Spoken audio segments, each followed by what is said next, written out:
भारत के कर्ज में डूबे मालदीव के राष्ट्रपति मोहम्मद मुइज्जू का भारत के प्रति हृदय परिवर्तन हुआ। उन्होंने भारत से दोस्ती की बात की और कहा मुइज्जू ने भारत से कर्ज में रियायत की मांग की।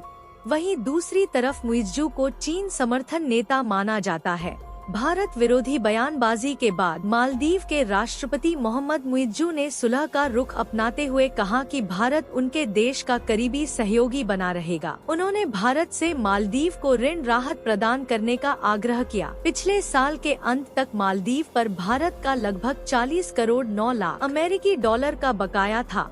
पिछले साल नवंबर में राष्ट्रपति पद की शपथ लेने के बाद से चीन समर्थक नेता मुइज्जू ने भारत के प्रति सख्त रुख अपनाया था और मांग की थी कि 3 विमान प्लेटफॉर्म का संचालन करने वाले भारतीय सैन्य कर्मियों को 10 मई तक उनके देश से वापस भेजा जाएगा। मुइज्जू ने कहा कि भारत ने मालदीव को सहायता प्रदान करने में महत्वपूर्ण भूमिका निभाई है। मुइज्जू ने कहा, भारत मालदीव का करीबी सहयोगी बना रहेगा और इसमें कोई संशय नहीं है।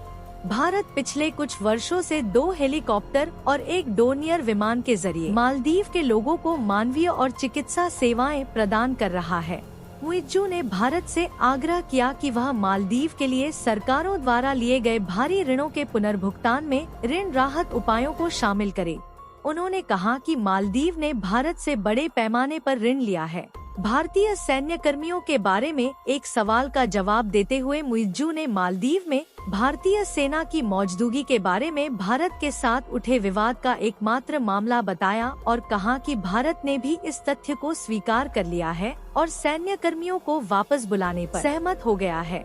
उन्होंने दावा किया कि उन्होंने ऐसा कोई कदम नहीं उठाया जिससे दोनों देशों के बीच संबंधों में तनाव आए।